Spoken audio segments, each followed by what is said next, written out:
in that he did not paint outside very much. So Degas is a little peculiar, but he was a contemporary of those two.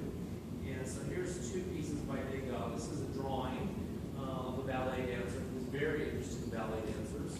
And so there's lots of ballet subjects in Degas' work. So here you can see how Impressionism can play out in drawing. So the drawing is very, it looks like it's been quickly rendered. The marks have not been blended together. You can see exactly how it was made.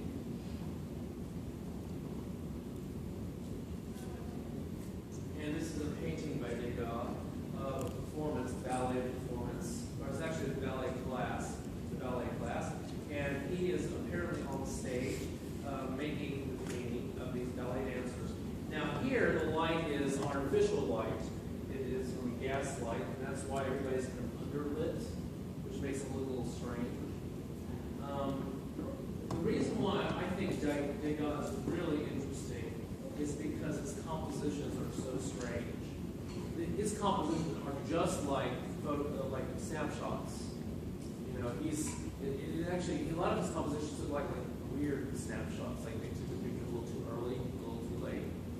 So you have the scene, this guy who's the instructor, the master, the director, this guy here, and he's directing. But we have this woman right next to him who's bending over, you know, massaging the legs. So we have her big tutu butt.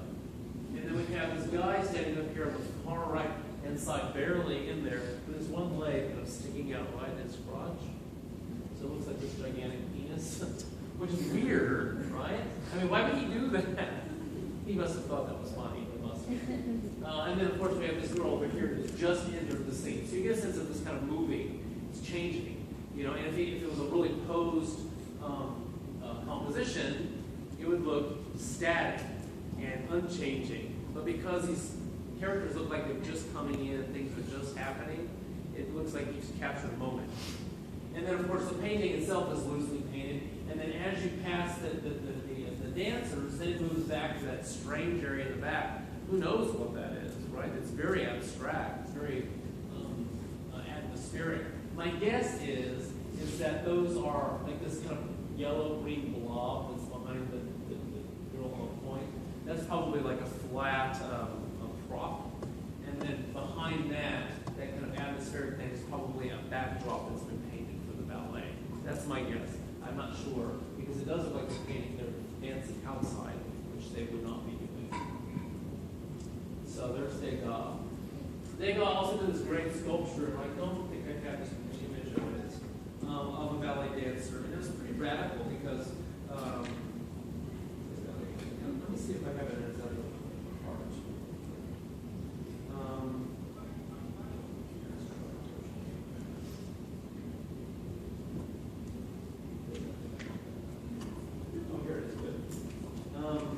So this is a sculpture by Degas called Little Dancer, 14 years, a 14-year-old girl dancer. And what was radical about this is, well, first of all, she's a bronze sculpture, which is not radical. We've seen lots of bronze sculptures. What's radical about it is that the tutu is real. The bodice isn't real, but the tutu part is real, and the ribbon in her hair is real. Now, artists have never done that. If you're going to make a sculpture, you make it out of the substance. You know, you have to carve, you have to model, whatever you have to do. So he just like dressed the sculpture. So it's really kind of a radical statement to do if no one had ever done it before. It seems really obvious to us now because it happens all the time.